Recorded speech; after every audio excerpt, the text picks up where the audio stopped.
Voilà, shalom à tous. Je suis très content de vous savoir nombreux. Et je bénis Dieu pour la grâce l'opportunité qu'il nous fait. Nous sommes là à Paris. Nous avons aujourd'hui une grande rencontre avec tous les bien-aimés de l'église La Grâce. Paris et région parisienne. Nous avons une grande rencontre en ce jour du 1er juin. Donc, par la grâce de Dieu, nous sommes déjà arrivés. Je souhaite à tous d'être là. Il y a la pluie, nous pensons ici en Europe, ici en France. La pluie, la neige ne dérange pas. Donc, nous tous ensemble serons là.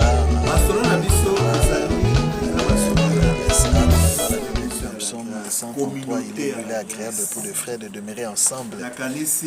C'est dans ces lieux que l'Éternel envoie la bénédiction, la vie pour toujours. Donc voilà, bientôt nous sommes là, nous sommes là, soyez bénis au nom de Jésus-Christ. Amen, merci.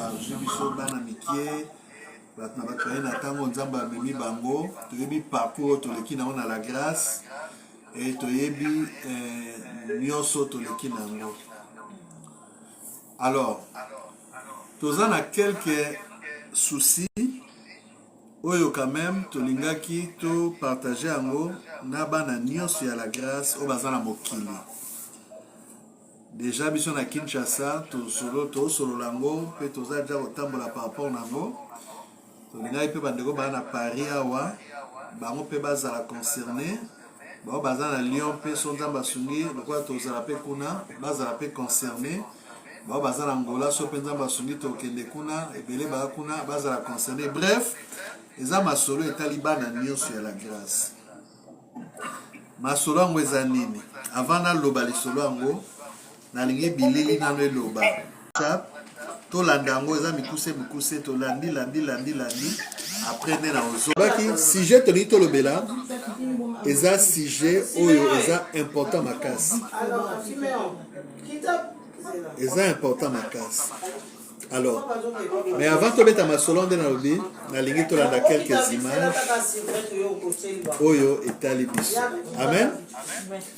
Voilà, alors na autre image à liboso, sur internet biso nyonso.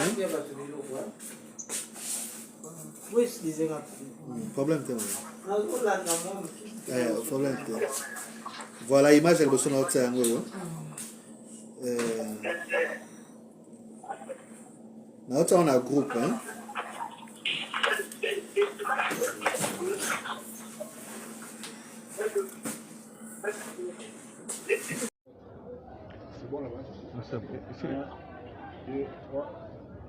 Shalom, bien-aimés dans le Seigneur. Nous sommes là heureux d'être avec vous en cet après-midi avec notre papa, le révérend Roger Kapango et tous ses collaborateurs. Nous sommes là dans le cadre de notre communauté La Grâce et surtout avec ces grands projets qui nous tient à cœur, les projets de l'achat parcelle pour notre église. Vous allez vous souvenir que vers la fin de l'année passée 2022, nous étions en train de nous préparer pour les festivités de 25 ans et nous vous avions fait parvenir les images des nouvelles pour nous préparer pour cette fête-là. Et vous savez tous que la fête-là consistait, oui, à nous réjouir pour les 25 ans, mais aussi à nous organiser pour acheter, trouver, avoir un lieu, un temple, une adresse propre pour notre communauté, La Grâce. 25 ans, c'est beaucoup d'années. On ne peut pas continuer à être locataire. Il faut qu'on ait une adresse propre. C'est ainsi que la direction de l'église s'est réunie en réunion pour pouvoir vous rappeler pour les différentes contributions afin d'acheter cette parcelle que nous attendons. Il y a eu des appels de fonds qui ont été faits lors des 25 ans d'anniversaire. Des gens avaient souscrit pour $1000, $500, $300, jusqu'à $50 ou même en bas. Et nous bénissons Dieu pour ceux qui sont en train de donner leur argent. Mais nous savons aussi que nous sommes loin, alors très loin, d'arriver au montant qu'il faut. C'est pourquoi nous sommes là pour rappeler à vous tous qui avez fait un engagement pour donner l'argent merci d'accomplir votre engagement. Mais à vous tous qui êtes loin, qui n'avez pas pris d'engagement, peut-être vous avez contribué pour la fête, les 25 ans, c'est bien, gloire à Dieu. Mais maintenant, pour l'achat parcelle, nous attendons aussi votre contribution pour nous aider à réunir les montants pour l'achat parcelle. Selon les estimations, les montants de l'achat parcelle, ici à Kinshasa, c'est plus ou moins $500. Nous voulons, $500,000, excusez-moi, nous voulons miser pour $500,000 par rapport à cela. Donc ça, c'est notre budget, $500,000 pour acheter une parcelle grand format ici à Kasavubu. Et nous savons que cette affaire nous concerne tous. C'est pourquoi nous voulons vous interpeller.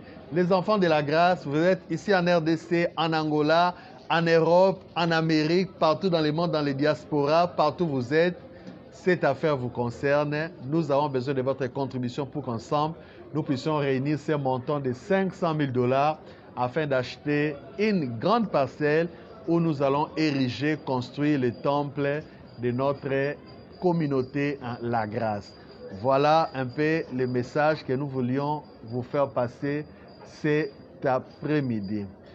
Les hommes de Dieu sont là. Si tu peux prendre les images, t'élever pour sillonner un peu. Voilà. Les hommes de Dieu sont là. On a notre papa, le révérend Roger, qui est là. On a le pasteur Marcelin, Mazedula, qui est à sa droite. On a le pasteur Joseph Louis, qui est là derrière.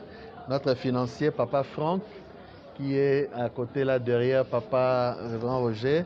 On a le pasteur Patrick Kete qui est là et moi, l'apôtre Siloé. Nous représentons toute la communauté de la grâce, à part ceux qui sont à l'extérieur du pays. Donc nous sommes là, tous ensemble unis pour ces grands objectifs, pour avoir les $500,000 afin d'acheter une bonne grande parcelle où nous allons ériger, construire notre grand temple de l'église de la grâce. 25 ans c'est beaucoup, 25 ans c'est déjà beaucoup d'années. Donc travaillons pour cet objectif au nom de Jésus. Nos contacts sont là, où vous pouvez nous contacter en bas de l'écran. Contactez-nous et vous allez savoir comment vous pouvez faire parvenir à votre contribution de n'importe où vous êtes dans le monde. Ça va nous arriver ici à Kinshasa. Soyez bénis. Voilà, les souscriptions ont déjà commencé depuis le 25 décembre. Il y a déjà des gens qui ont commencé à donner leurs promesses, leurs souscriptions, leur argent. Alors ne soyez pas en retard, contribuez, apportez votre part, car cette affaire nous concerne tous. Soyez bénis. Je ne sais pas si les hommes de Dieu vont dire chacun quelque chose. C'est la communauté. Papa Marcelin, si vous avez quelque chose à dire, brièvement, et puis tout le monde. Nous attendons la contribution de tout un chacun. Ok. C'est-à-dire, ta contribution, c'est une participation à cet engagement. Amen. À ce que nous voulons faire. Ta contribution, c'est une participation à ces projets. Et Dieu va te bénir. C'est le projet de Dieu. Et ta contribution poussera Dieu aussi à te bénir par rapport à tes projets. Merci. Merci beaucoup, que Dieu vous bénisse de partout. Vous êtes en train de nous suivre. Lèvons-nous tous ensemble, mettons la main dans la pâte tous afin de donner une parcelle pour la communauté des églises La Grâce. Vraiment, ça sera une bénédiction pour nous tous. Que l'Éternel soit béni.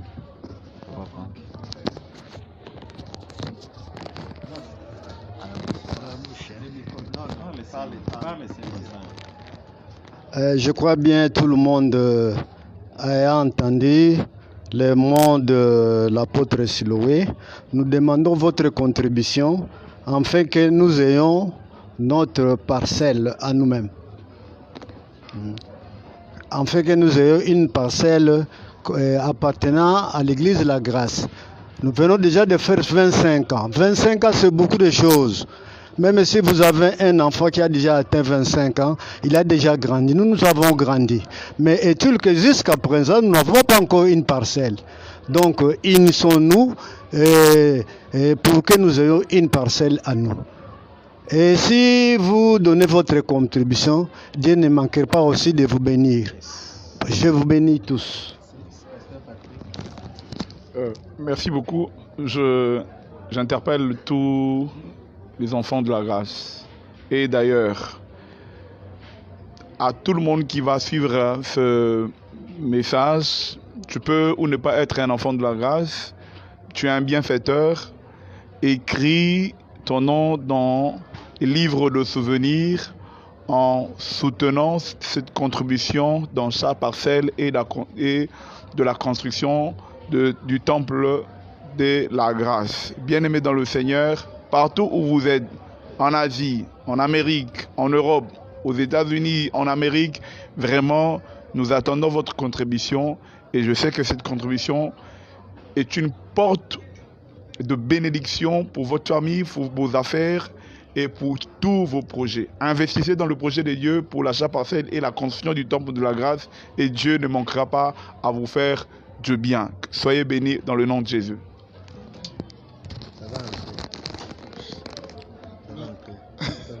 Ok. Je crois que l'essentiel est dit. L'essentiel est dit. Nous attendons vraiment que nous attendons de vous cette main d'association pour que l'œuvre de Dieu puisse avancer. Merci, que Dieu vous bénisse. Alors donc c'est possible, 500 000 c'est rien. Avec Dieu nous ferons des exploits. Nous sommes ensemble, que Dieu vous bénisse. Merci, soyez bénis. À bientôt. Merci.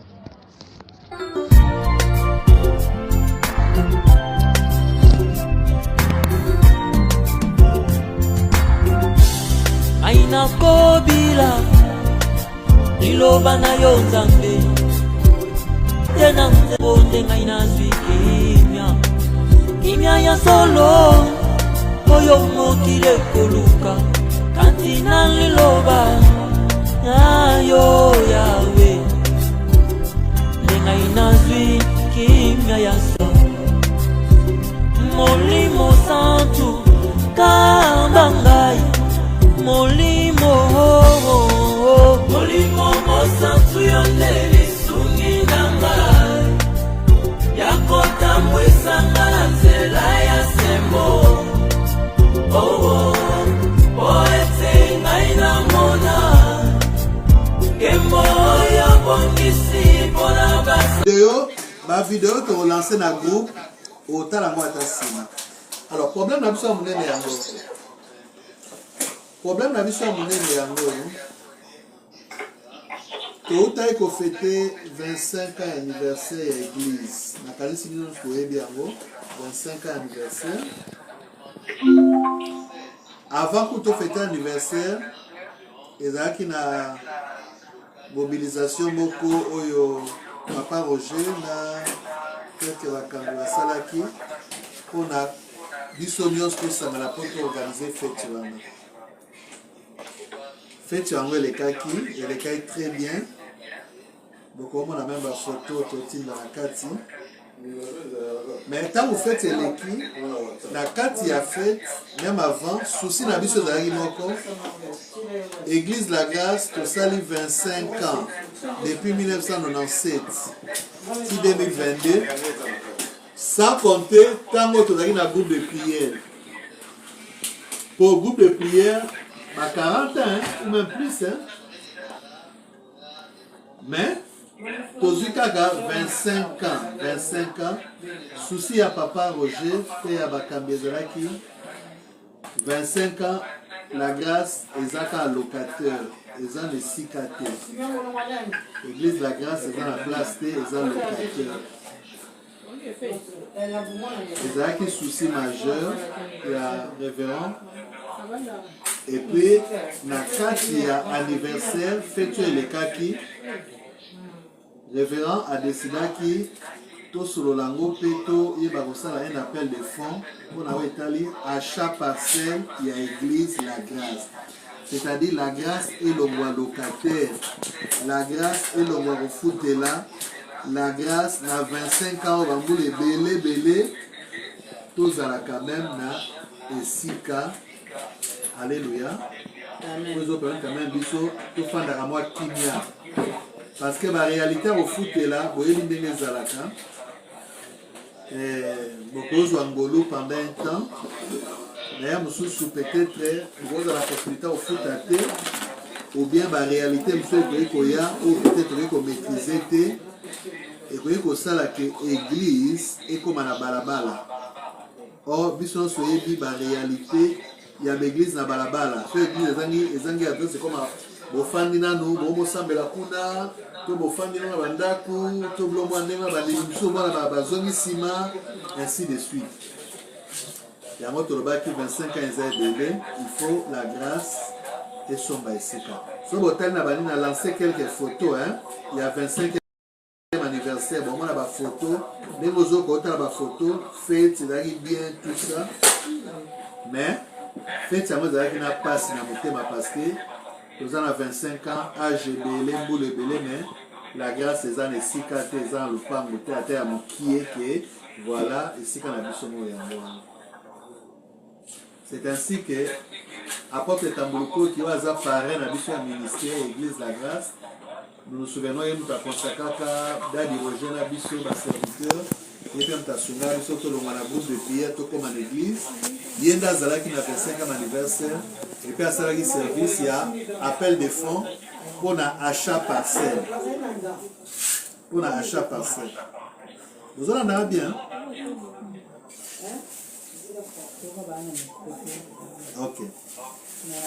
Et gloire à Dieu, dans l'achat parcelle, le grand Roger a désigné qui Ngaï, apôtre Siloé, là papa Franck, pour Tolandela. Alors, puisque Tolandela a une idée, il y a quand même ma promesse pour Papa Saka pour soutenir achat parcelle. Ils avaient plus ou moins 9 000 quelque chose dollars. Oh, c'est ma promesse. Mais yo mo yebi que promesse et sa réalisation.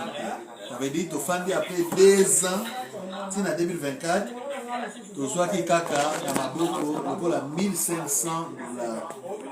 Donc, tu n'as sur le sous, ma prometteur qui va 500, 300, 100, mais belé, vous allez le voir, va bosser.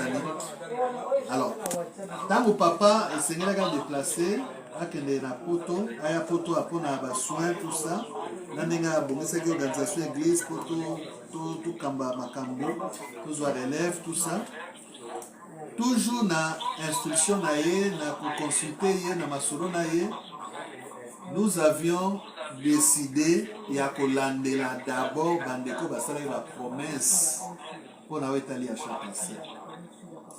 Yangwana bomona tozali na culte communautaire le 28 avril na otinda no ba photo ngope moko ya ba raison ya culte wana ezalaki ezali comme tokanaka ozala na culte après chaque 3 mois pour la culte communautaire membre de moko ya la grâce avec extension aya na au moins $5 kaka au moins 5 donc 5 ou plus nenga okoka poto sangisaka chaque 3 mois malembe to bakisaka na compte na biso oyo ya achat parcelle. Yango bon tu as une culte communautaire na otinda no ba photo ya culte communautaire bon mon angope ezaki l'église na biso nyonso tosanganaki la grâce Kasavubu, la grâce Bumbu, la grâce Onel et puis mamsu balanda biso en ligne.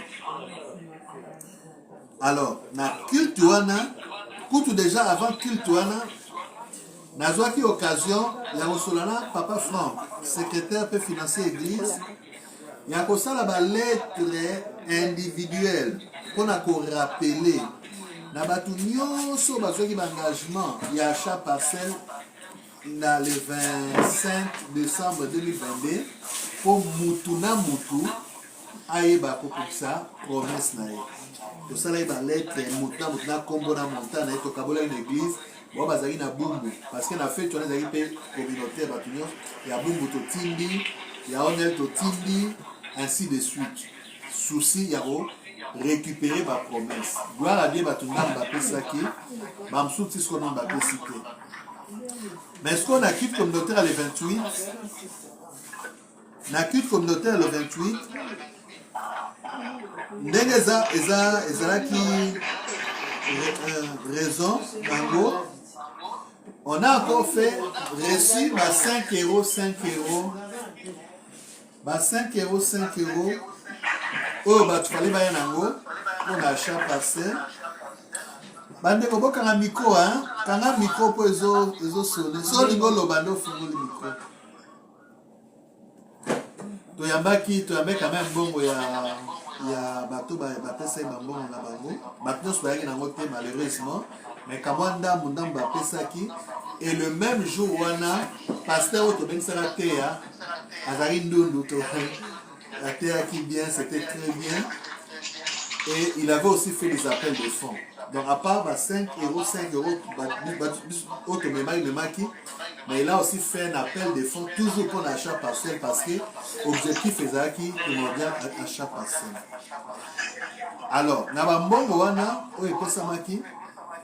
donc rapport au financier, ils ont $200. $200, là, je crois 100 000, quelque chose comme ça. Il faut la vérifier dans notre nagaï. Wana mbongo batu ba ye nango. Mais à part wana naba vœu au batu ba prometaki, le même jour il y a anniversaire, il y a clip communautaire, nous avons reçu, je crois, plus de $450 oyo batu ba pesa li ba vœu. Ça va mbongo ezo kota na compte bancaire. Il y a l'église qu'on a achat partiel. Donc, en bref,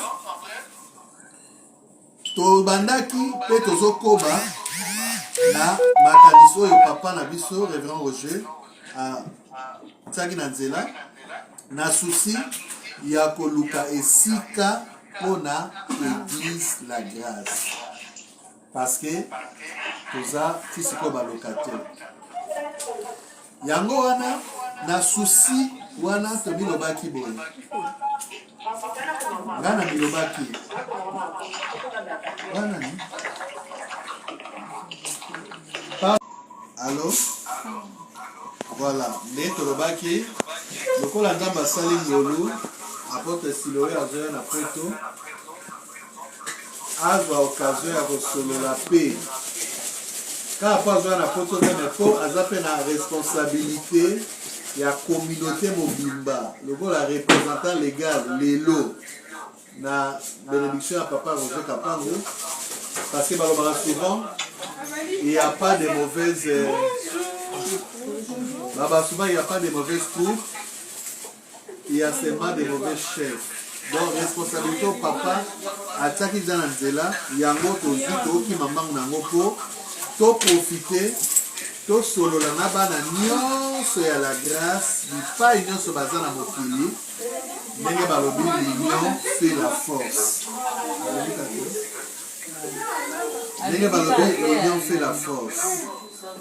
Yango wana bomoni mpona nini ntango nakomaki nasololi na obansemadi nasololi na évangéliste madi nasololi na bishop Dudu na bengi bandeko na biso mama Landu sœur Esther ba mama nani Solange ba sœur Pierrette Mouya ba mama Yolande ba mama Side ba sœur Mami Sile ba sœur Jolie ba sœur Api bana nyonso à la grâce na sungamaki epai ya frère Dudu na ba mama Landu bango baza deja baomeli mpona kobenga na bango baza na Portugal ba sœur Moba bango baza na Allemagne ba papa frère Papi Sila Bandey bango baza na Lyon po tosangisa maboko afin ke biso nyonso na biso ya Kinshasa na bango ya Paris awa na bango ya Lyon bango ya Angola biso nyonso tosolola likambo ya achat parcelle po yebi kilo moko eloko ekozala makasi mpona motu moko mais eloko wana kaka ya monene soki bato ebele basimbi yango ensemble ezala sur kilo te bakoki kosilisa yango na pete. Voilà raison ya rencontre oyo donc na ye awa nasangisi biso mpona kobeta lisolo ya la grâce église na biso place nzambe azwa biso aforma biso apambola akangola toteyama soki lelo toyebi nzambe eza na nzela la grâce biso nyonso comme un seul homme totelema mpona koreleve défi oyo ya la grâce. Voilà raison monene ya rencontre oyo. Avant que les musika na tikino malobe pa na biso na yo kana biso elo on est tobe par rapport à exposé oyo si mana oyo na rencontre pour na pesa makamiso ko zana ngo auto bomisa kina bandeko déjà banda na Kinshasa na papa Roger na biso news. Merci beaucoup. So ngolo ba fumoli micro. C'est présenté comme un micro. Mama Landu. Allô? Ezanga Mama Landu so mutaza na idée mutania loba afumoli micro apesi biso idée na ye. Yozi yo kabino.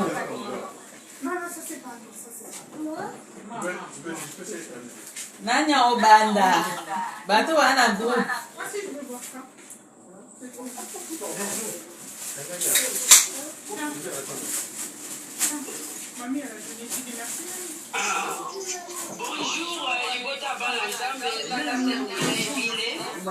Bonjour, Sœur Mireille.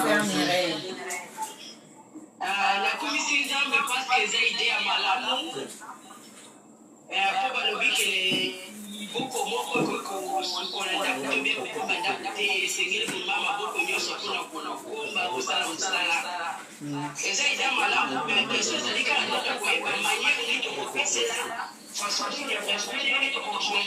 et que dépendre de la moto, on dit que pas côté la volonté, mais de la loi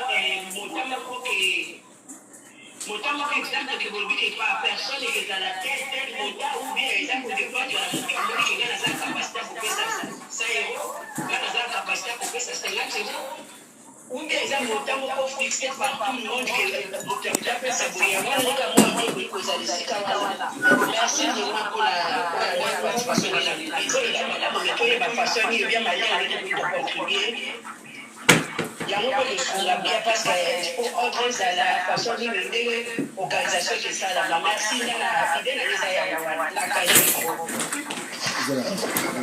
la Mireille, merci pour la question.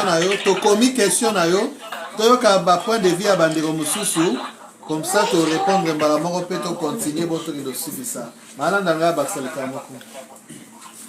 Bandeko ni surtout mbote na bino. Na ngena lo baboye. Fona kokanga monta na ebitela msungu msa koza na idée pe wana eza.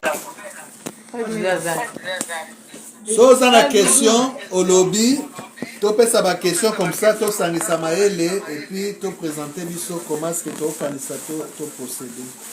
Attends biso tu za ça mami s'il y a des idées on peut partager biso news comment. D'abord idée wana est-ce que ça normal, les salamable, c'est-à-dire vos salamable. Achat parcelle, il y a un achat parcelle d'abord et à compte PEA, mais d'abord idée à l'Ibosso. Parce que comme il faut les salamable. Il faut qu'on donne la précision là. Idée à l'Ibosso déjà, la carte qui va bien se faire d'accord. Après la volonté, on peut ça ça. Ils sont 5 euros, nous te relions 5 euros dans 2 jours, non possible. Mais volonté des athées. Volonté des athées, on peut tous à la volonté. Dans la grâce, tous belé à la photo, au mal à la grâce. Au mat au mal à la grâce, tous belé, mais volonté des athées. Nous sommes à ce moment, la place 50 euros, nous sommes à ce moment, la place 100 euros, on peut ça n'a pas été. Comment la mangomba, to bimi na kati ya la grâce. Nous sommes à Karakuna. Nous sommes à la responsabilité pour l'église au l'assemblée. Nous sommes à ce qu'il est là proposer. Si on a vu la Okorasa et Goté, la Okorasa et Goté, la monnaie na 50 euros. 50 euros na ngai yango na pesa. Ozomo, mais tozalia ebele mes volontés izati. Mais tous à la volonté wana, tous sungeze église na biso, pour ceux qui sont de kende chasse de kende ka kuna. Les loso to sungia on peut les eza bien. Au moins ils appellent fier na biso to bima kuna. Ozomo. C'est mami andolo ba, pesa mami sila andolo ba. Pour ça, c'est mami, lo ba atani. Ngote bandiko na ngana eza faire mami. Ngelo ba likanisi oyo eza malamu mingi. To umeli. Kana muumbu oya locataire, c'est déjà bonne idée. Pendant la kaka chaque décembre nyonso bandeko o waza ba yebi. Omona nazo benga batu pona kongola ba mbongo. Po basala ba fiche ba nini. ndambu baosala bakobongisa bainstrument mais oyo sikoyo ya lopango kosomba mabele en tout cas eza bonne idée tofungola mitema bato toza biso nyonso awa na Europe na oyo bakoti te topesa bango message siko oyo tozali awa toyeba ndenge nini ya kokanga oyo aza na 50 oyo aza na 100 parce que na ndenge ya décembre nde tobandaki kokongola tobanda kobanda ngo na ndenge ya 50 kokongola te tozaotilela na la grâce koka na baséminaire na 50 mais sikoyo eya mabele biso bato toza na Europe awa toza ndenge moko te na bato Afrique kapasité ya ndenge ya kozwela na biso toza na Europe na Afrique toza ndenge moko te bato sikoyo Afrique kuna bandimi ba 50 ba 30 banini mais biso bato toza na Europe awa toyebaka me bandeko toyebi ke mboka ekomi pasi mais tozala na somme moko ya kokanga mpona kosunga mpona ministère na biso la grâce lelo so toza na mboka oyo eza grâce à la grâce lingomba la grâce nzambe la grâce ndenge asalaki kati na biso toniata mabele oyo eza mpe sengo mingi tozongisa matondo mingi epa nzambe topambola nzambe tosomba mpe temple na biso moko ya la grâce tolonga moubu ya kofutela merci mingi nadonti maloba papa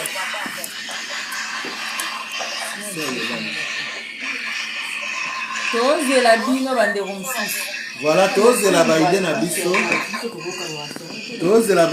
biso topesa baide bongo te evolue na nga naloba boye bokanga bamikro na nga naloba boye na bandeko nyonso tu baa na ligne ide na bino eza ndeni tokanga monta moko ou bien mutu na mutu apesa na ndenge oyo akozela question eza wana tozela réponse na bato baza en attendant c'est baseur na biso boza na ida opesa c'est rapide c'est joli so ida opesa ezali bolobi na Yolande soki depa olobesa opengi telefone bonsoir bandeko ngai eza serapi ngai ide nange ezali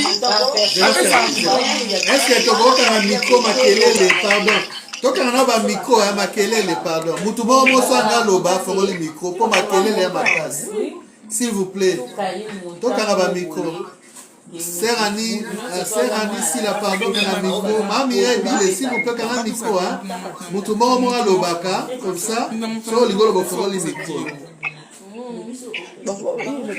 ça va nga sisi eza bapesa montaka moko effective bato nyonso baopesa apesa montaka moko maximum basi apres oyo omona akende akoki monta wana te apesi oyo aza nango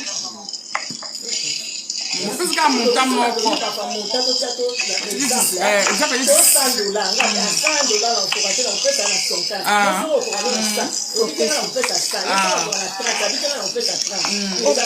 opa komonaka aza yango mpe plus apesiakozala yango mpe plus ya 100 apesi kasai boloba mutu moko moko toana rete na bandeko bolobaka na kati po bayokana azela sisoloba sisolobaalobi opesi batika monta moko fixe batiki monta moko mais okomona odela ya monta wana apesi okomona mwa ya monta wana apesi basala très joli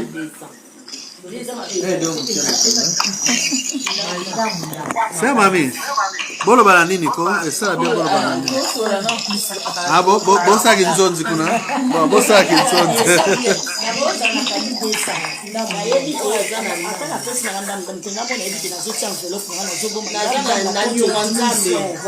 nakonti église soki ekoki desala ngai nakokisi yango napesi mbala mo naluki enveloppe nango nakotia ndamu na ndako neti biso osala chaque passé mpe église biso nazaka enveloppe sikoyo ide ya compte ide ya compte eza bien te oyo eza bien tokoma eza kuna ide ya bien makasi parce que compte ide bien makasi mais tokoma Sœur Jolie alinga alobani bonsoir tolanda Sœur Jolie Bonsoir bandeko, nga c'est Jolie Kunda. La proposition est n'a pas ces bon. Vu que bato nyonso bazalaka na situation moko te, idée ya kokata montant loko à 100 € mpona bato nyonso ekozala mpe na motu mosusu oyo amoniki aza na possibilité ya kopesa plus ya 100 €, aza libre ya kopesa. Oyo mpe amoniki 100 € kokokata kokopesa na se, apesi sena possibilité oyo aza nango. Eloko nga na propose yango wana moto apesa sena possibilité na ye, mais moto araisonne montant oyo ekokozala raisonnable mpona kopesa. Toka malade.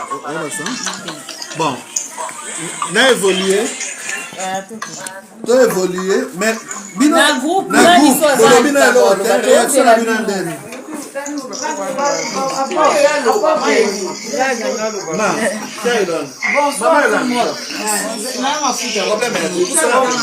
Bonsoir tout le monde, ma maman, papa, bonsoir.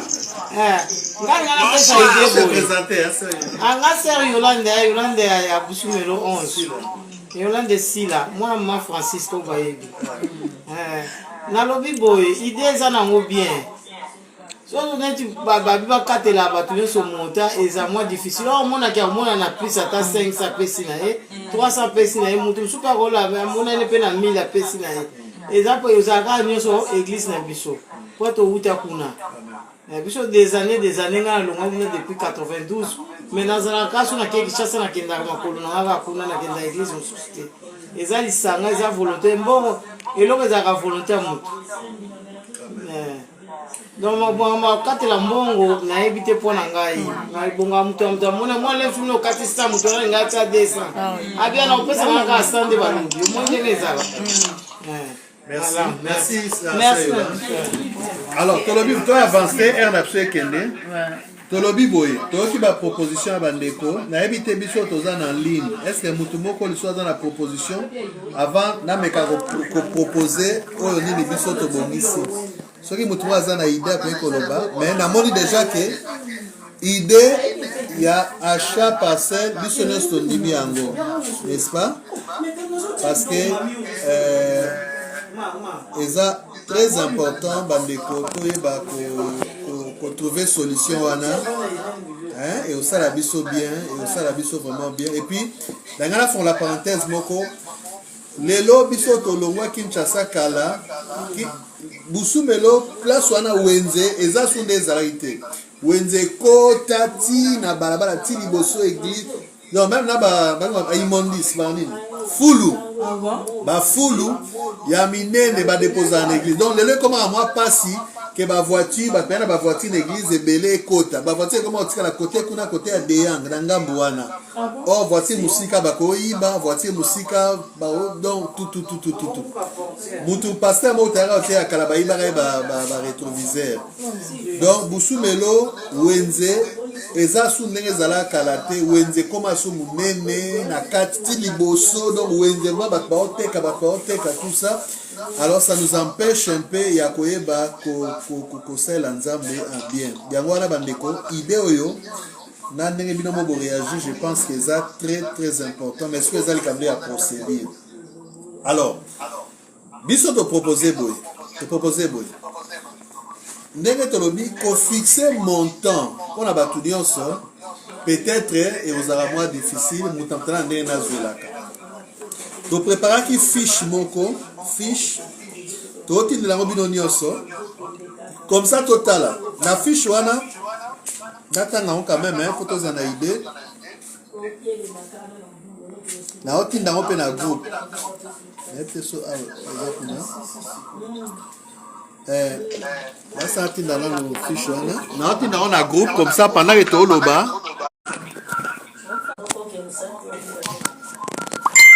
tala c'est bon donc na fiche wana na tindi c'est ba mi botala to na fiche wana to tindi eze pas motinyo so koti na groupe au monango fiche yango eza voilà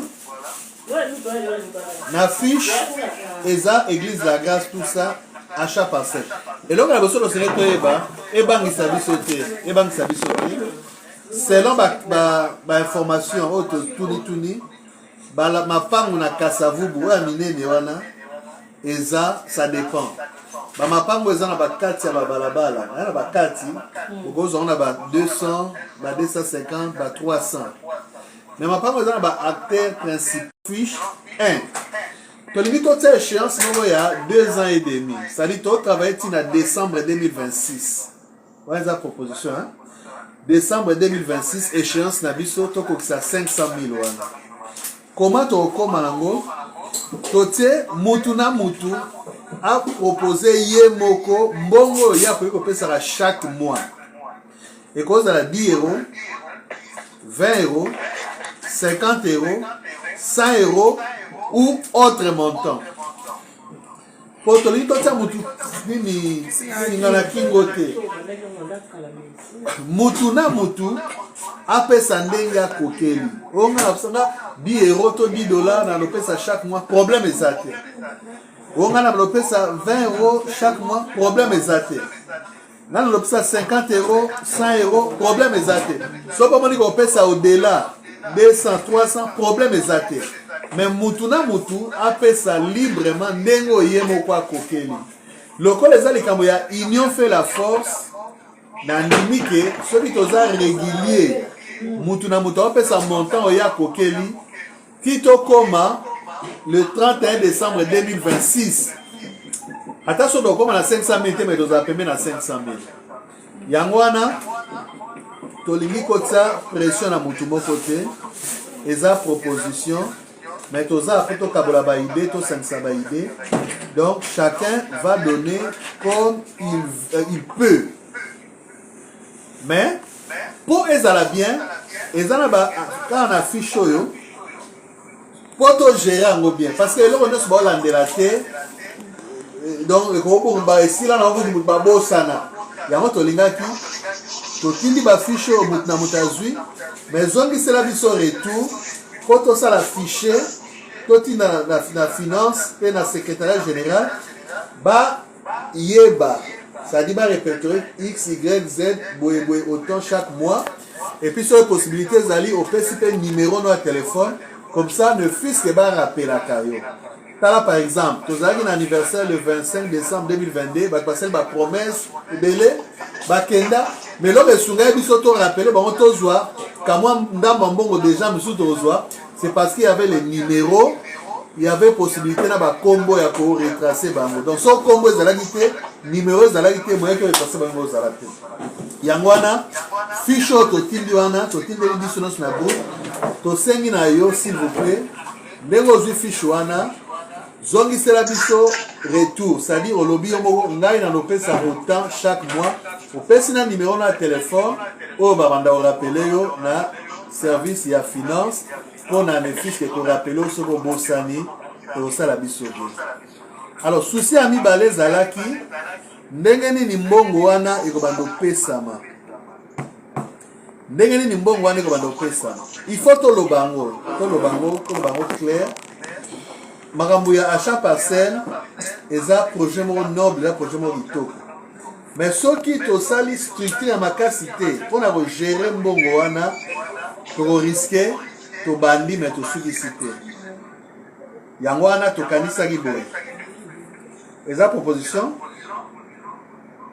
toza lelo na facilité ya kosala batransaction financière lelo à partir ya telefone na ndako okotinda mbongo na mokili mobimba alors on propose toza ba nickel toza ba tap sen toza ba ria ba western ba monogram ainsi de suite idée na biso ezali ya liboso soit chaque mois otindi mbongo no directement na financier église papa Franck Lukoki c'est lui qui est le financier église donc même papa Roger a travaillé na ye même ngai papa Roger atiki ngai na ye c'est avec lui que nous travaillons puisque mama mbongo fo lobelango ba mbongo musu ekokweya sur place mususu emsu ekomate alors faut quelqu'un aza comment on va dire ça aza responsable mais qui est aussi contrôlé qui est aussi contrôlé. Yangwana Tosengi, proposition Liboso, Okoye Koti Nambo, soit na Western, Monega, Nickel, Tap Saint, Ria, chaque mois, au Tindimbala Moko, Yé Azo Zwango, bien sûr, Nan Azo surveillé en tant que pasteur Naé, comme ça, ce qu'on a dit Roger, pour que, à côté de mon compte, après si biso rapport, comme ça, chaque mois, biso, tobe kozonga kana kata groupe, pour on fait sa rapport, batubate si moto tient na combo. Comme ça, moto a fait un bon, on est combo exact, après qu'on réclame la mise à bâtiment. Voilà les amours comme idée. Idée Moussou Ezali, to fongola compte mon bancaire na Kinshasa pour na achat parcelle. Mais dans un premier temps, Dadi a 5 ans sur le fongola compte épargne. Pourquoi? Parce que compte courant et bimisa mbongo. Oh bisoto bunda bunda pour l'autre mbongo bakata sur mbongo ezali kama nini. Awana Dadi Roger a désigné qui to fongola la compte épargne. Eza na combo ya ngai na papa Franck biso tando gérant. Ti lelo eza bongo. Mais on peut toujours changer, il n'y a pas de problème. Compte à Ezali, eza na CA compte ya Equity Bank ou d'ailleurs, Bambon, on a vu sur le à Kinshasa, mais dernièrement, à hauteur de 400 $, tu vois qu'il y a un culte communautaire, les 28, 400 $, on a bordereau, on a aucune de la sur le ringi. Donc, papa Fon s'occupe de ça. Donc, on peut utiliser ces comptes. Mais à la longue, et on a toujours mis à la compte vraiment église, et dans la combo église. Mais souci Ezali, tout me garde comme matamukie, pour éviter la catastrophe. Mais tu as une idée, pourquoi maman l'a appelé Sibiso? Bato a poto awa bako fongola compte ata nickel ata compte mususu awa na poto ezaka likambo ya RIB donc numéro ya transfert mutu na mutu chaque mois atindi na compte wana et puis bazui yango batindi na nini et puis ekoti. Donc voilà un peu ma idée tout ça. Donc voilà un peu ma quantité. Alors, d'habitude sur le niveau où moi j'ai une idée, pour les réunions tous sur l'ensemble. Mais souhait vraiment Zali, tous à capable de faire un transfert bancaire. C'est-à-dire que tu as continué à Tindi. Mais wana, et que ça là, c'est vrai, mais tout le monde a la facilité de faire ça. Tout le monde. Orange Money, voilà, donc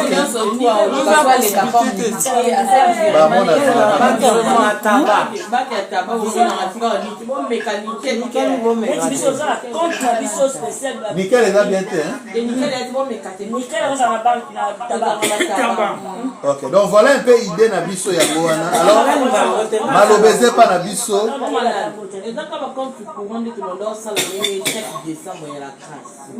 Voilà, ça on expliquer dans le bataille. La compte courant. Oui, il a bien dit pasteur à tel et à pasteur. Ok. Donc voilà un peu l'idée yango yo. Comment on ça la compte épargne, mon épargne, par moi bazo bomba, bazo tira so pe moi bénéfice. So mon aké, compte courant, que là ça dit je là ça compte courant bon et c'est pour chaque mois bazo carte. Là ça na banque. Donc compte courant. À part la frais, frais de souka moi. Donc frais de retrait, là frais de tenue de compte. Oh, mais les frais est volontaire. Est-ce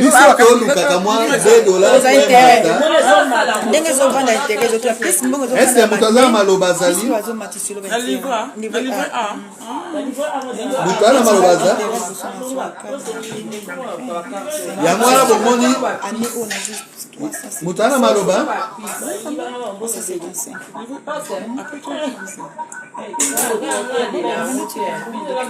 Voilà, donc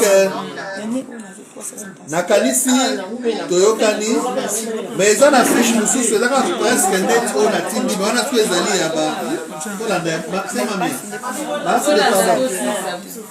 merci de pardon boyoka eza na fiche mususu na opine de la bino ezaka pareil na o mais on les a plus ba combo on les a vraiment échéancier et lingolo baboy toza lokola na 2 ans et demi.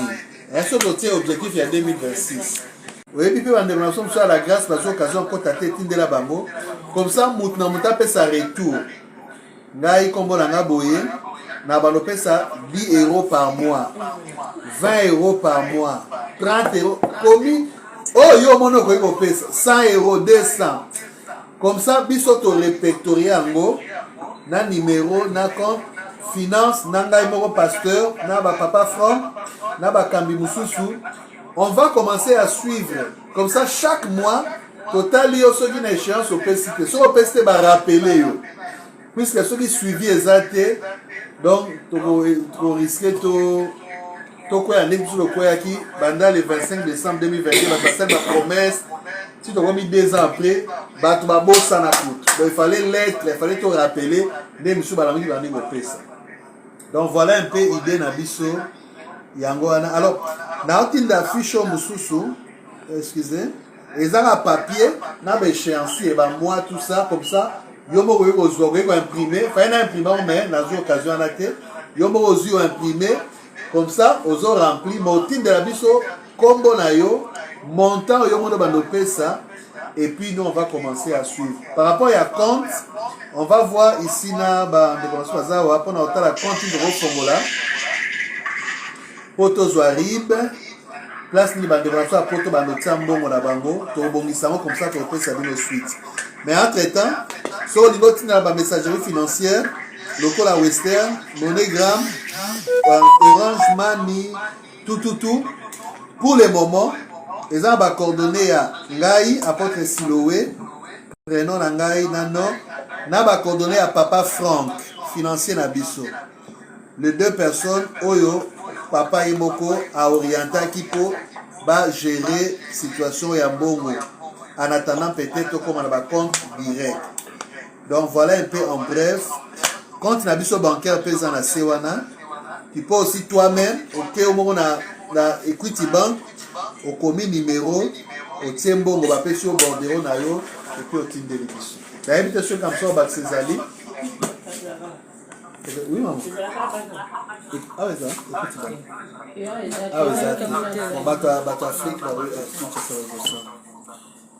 oui, Nati m'a pas la biso c'est comme ça les amis. Mais là on a le bango. Nzete o linge bota. Plus ozolo nango na noté, plus ozozongisa sima kolona manango na kokola. Plutôt rolo nango, plutôt e bando bota ti ekolo. Donc celui to loni to bandi lelo to bana JN to lobi. Mais ça n'empêche pas quelqu'un qui va appeler micro problème peut-être mais si on a juillet ça veut dire que to bandi donc to bandi ko koli sans été à chaque personne mais si on baka lobby kuna ane wana ane kuna tala to dans 25 ans bana to comme église plus de 40 ans je crois bana to banda groupe de prière to zana le pan côté donc ce qui est là to souhaitant côté to za la possibilité à vous foutre la tête to zalawa to sambala na coin na balabala hein. Déjà l'église n'a informé déjà l'église dit que bah nous sous bah on a sauté pour place les bien militaire et donc bah Wenze place ta voiture les athées liboso église il y a comment na quoi on a la Tchopi full wa munene comment full bah tu vas jouer la voiture Wenze donc muta na voiture bah c'était donc moi les gars bah ni toboki. Donc c'est pas beau, ce n'est pas propre, ce n'est pas kitoko. Et puis Wenze comment sur munene et kota tina couloir. Donc même si nous sommes église, batu bateka donc comme il moi kaka. Ba culte à semaine koyamba batu, c'est un peu difficile na pourquoi faut oser la batu ba silisa. Neti boye. To comment un système au taba écran géant libanda. Mais faut oser là, batu ba kangana ba silisa. Pour botter bien. Donc ce n'est pas beau. Ce n'est pas beau. Yangwana bandeko, to sangala l'union fait la force. Donc voilà papa la type son zela, bisonios to kota. Chacun selon makoki nae chaque mois. Et au salaire. Solo bi nga chaque mois les qui na chaque 3 mois. Problème te au bomba ya mois et quoi qui 3 mois au té mais mieux vaut to pesa mois chaque mois et au salaire biso bien. Mieux vaut que ça mukie zo kola que tout le bagage belé na kokate bon non.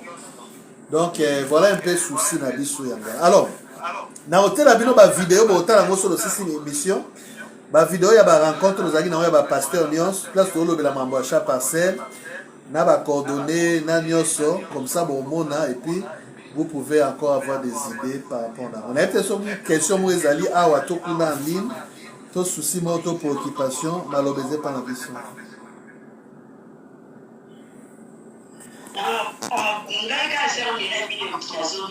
Oui, maman.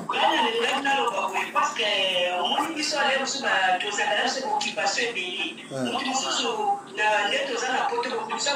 la capacité à couper ça c'est pas une fois par an mais on peut ça monter dans la pêche par exemple na on peut ça dans la 500 on a combien 500 dollars dans la mais on peut ça parce que parfois notamment là chaque mois là qui est dans la verset 50 bien chaque mois la verset ça il y a moi avoir baqué na on peut ça par une montagne exacte est-ce que c'est possible ça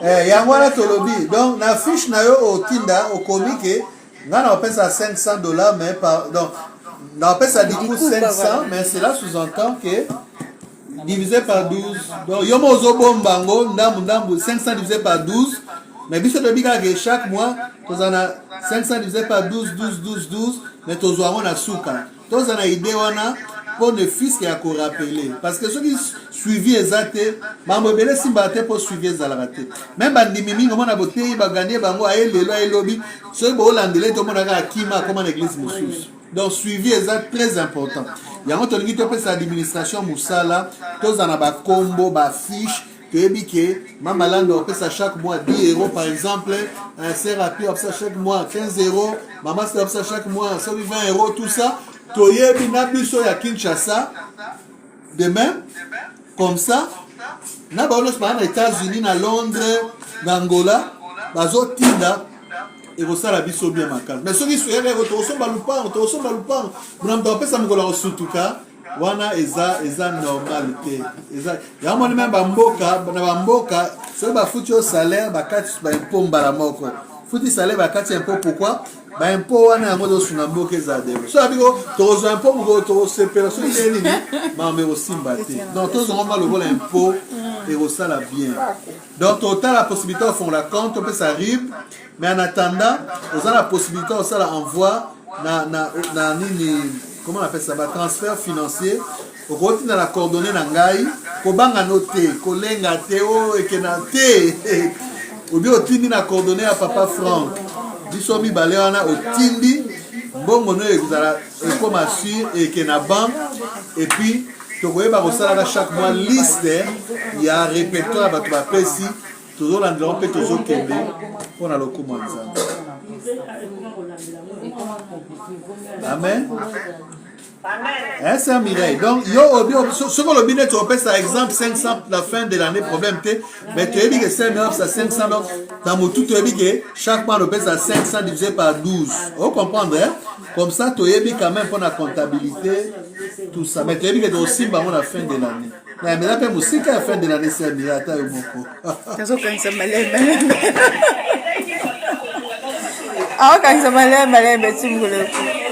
Mais objectif Nabiso, objectif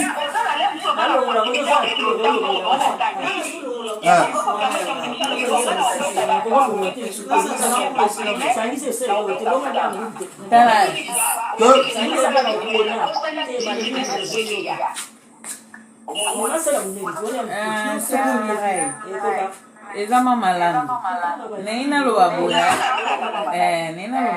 eza tolobi mpona neti so ozala na besoin opesa 500 € numba moko en tout cas odérange na omutu te selon ndenge kayo momoneli mais tozoloba boye parce que bato ebele bakoma na bacompte na telefone donc eza plus facile so moto aza na ribi na yo na telefone dès ke azwi mbongo omoni ke mbongo no ya salaire eleki okosa automatiquement virement na oto ya 50 € bi ya 30 € bi ya 20 € oza en besoin osalika tac lokwa ribi na eza enregistré na compte na o osali tak mbala manevre otindi yango sans kokende na banque sans kokende na kosala mulongo so tokende na poste so tokende na agence ozwi ka arrive wana baopesa o enregistre ngo na compte na yo comme ça tous les mois soko ozwi mbongo obeti ka tak virement okembala moko kuna otindi mbongo donc soki yo bando bomba na okende okuteka na téléphone place ozali na ndako tu peux faire un virement comme ça soki yo moni ke non okopesa na oke non obando sa no ba virement ndamu to lingo pesa mbala moko opesi no pe mbala moko eza un peu problème pi mais au moins pour rassurer que tous les mois batu bando pesa moi quelque chose comme ça tous les mois soki esali moi quantité montant moko ya nini bobimisa ngo botindi yango na compte afrique yango na idée ya compte ke ozala facile mpona moto osa 500 mbala moko boye eza compliqué mais si oza na ribe otya yango na compte na yo tous les mois obi ke non lelo mois oyo na oza moi 30 € ale osali mbala moko virement soit obosanaki barappele yo osali mbala moko virement otindi kuna yango wana ezalaki idée ya compte. Voilà, en tout cas, merci. Et on a vu ce que nous avons 19h30, tout l'équipe a 17 minutes. Alors, on a évité pour aussi ça. Est-ce que nous avons dans la mode, bon, yasuka, ton proposition, yasuka, avant de clôturer? Réunion, tout ça, tout ça, on fait à Lyon. On est à Lyon, on a dans quelques semaines, je crois les 27. Tout ça, on a tout sur la grâce à Lyon. Et puis donc bino pe boza awa na musika donc boza sur la classe les allons à deuxième réunion biso toza présent wa comme en ligne bino boza en ligne comme à présent donc eza bien to la mukabandeko to la oyebi nana belo moko boyo kanga ikana lo ba itali biso nyonso nanga moko amen.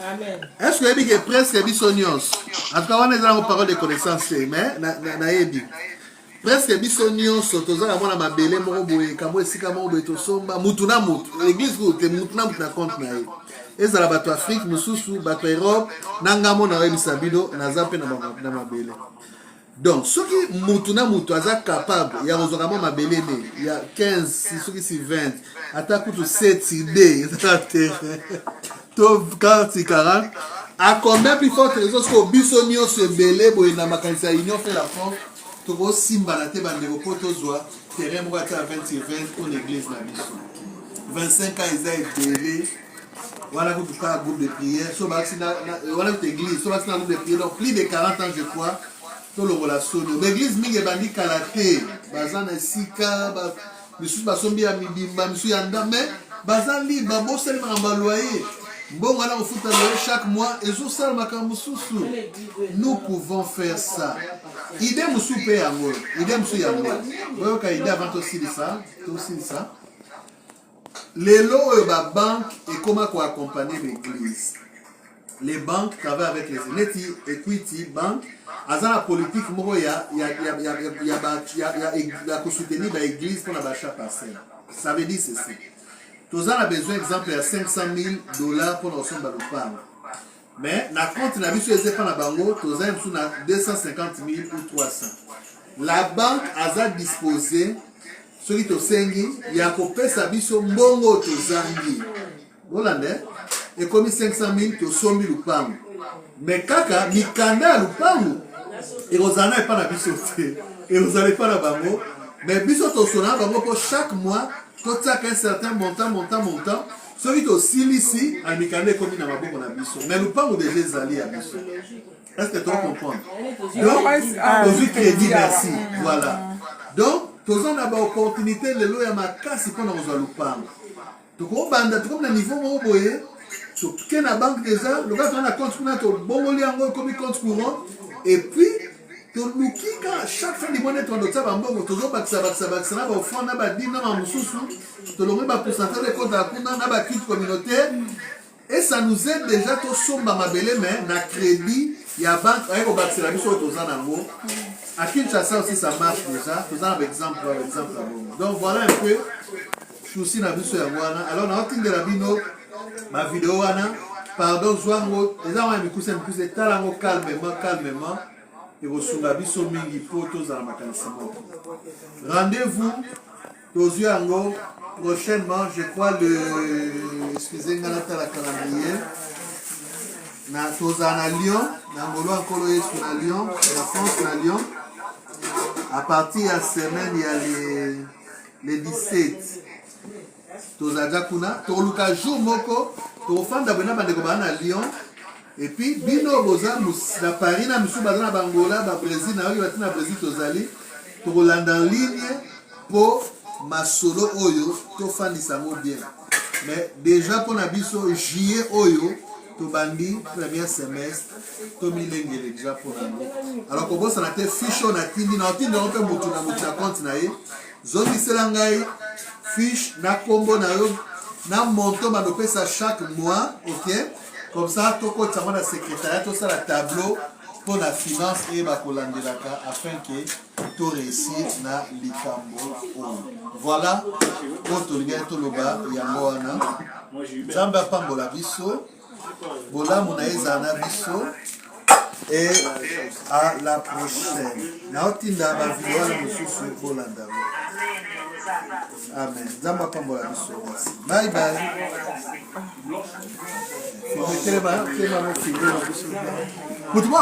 Quelque chose, hein? Bon, tellement. Api, on l'a mis en mode commentaire, mon pied. Bon, api ça commentaire.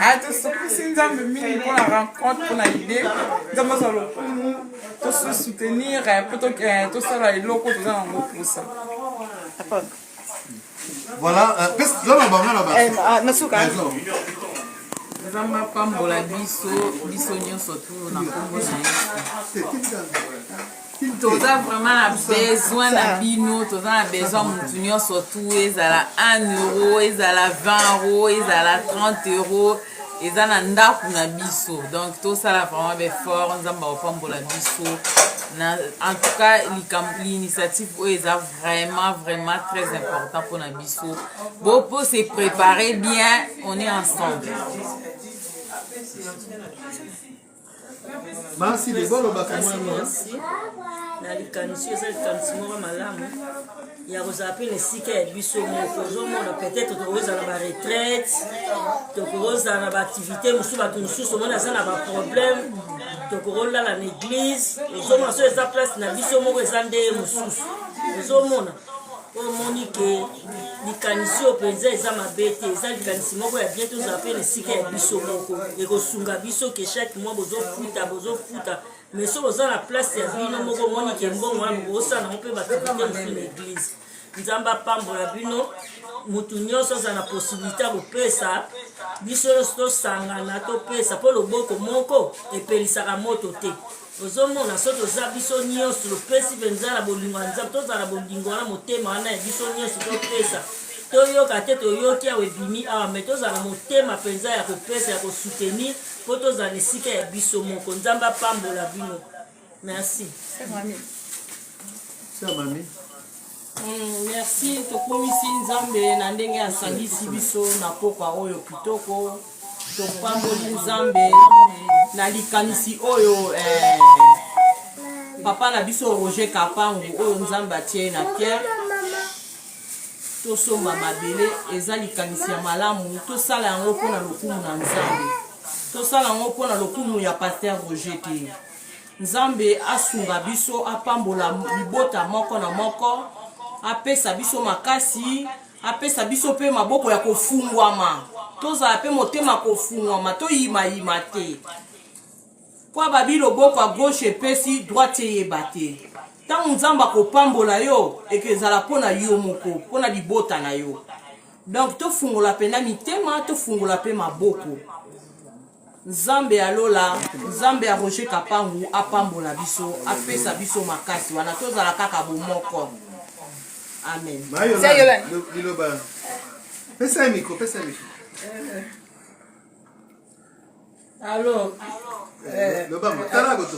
nasangana ezali nde tosangana lelo na sepeli epuis mpe projet ndenge ezali eza bien nzambe asunga biso esalama mpenza eza ide ya bien mabe te nzambe asunga biso nyonso tokende liboso tosala eloko esengeli tosala Pasteur Roger apesaki ide ya bien na porte ndenge aye adeplace aza pena na moni aza na susi nango donc tosala mpenza ekende liboso eza eglize na biso tobotama wana tozokoma bakoko mpe bakomi kaka wana nzambe asunga biso na nyonso likambo na ngai alobaka yango wana. Jeune-fille, parle. Tu veux parler? T'as dit quelque chose? C'est bon, allez. Non, on va faire. Voilà, merci. Oui, maman. Madio. Nani angaloba mutu? Oui, toi. Amen. Voilà, topesi nzambe merci pour la réunion kitoko. Nzamba zwa lokumu. Donc bana biso, ba papa, ba mama, ba ndeko nyonso la grâce ya mokili mobimba. Baby, tano na la grâce motuma mona vision biso ina vaisseau, ba moni avion. Et telemi na porte à la grâce. Ezaki vision que ba tebele ba voyager. Na mona na lotsa boute na pe na kati avion, na pe ko yo na kati. Donc Nzambe, alléluia, alléluia. Nzambe azana biso pour les nations. La grâce eza na musala na mokili. Mais base très important. Base eza siège. Pour le moment la grâce eza na esika na ngote. Ya onde tolobi to la main dans la main. Poto somba esika. Et puis tu es bien que ceux qui sont pour la siège. Tosomba pour la grâce Lyon, tosomba pour la grâce Paris. Ceux qui sont singi kalami qui pété sur la grâce Paris ko banda, sur la balingi. Tosomba pour la grâce Canada, la grâce États-Unis, la grâce Afrique du Sud. Donc tout ça maboko et nzamba ko na tokomba. Merci nzamba pambola biso. Tout mon année la combo na yesu. Merci de lancer nos filmer Serge. Merci tout la photo ensemble debout comme ça. C'est pas ta Ah ouais, on termine.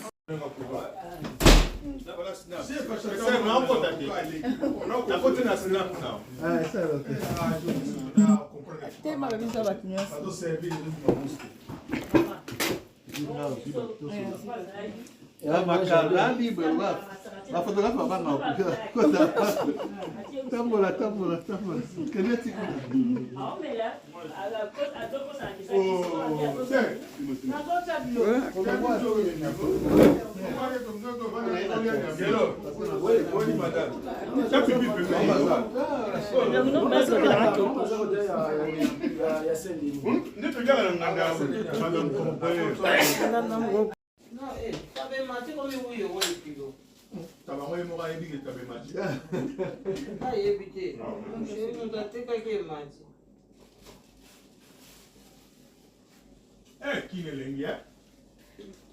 Kuna mama lobi kinele.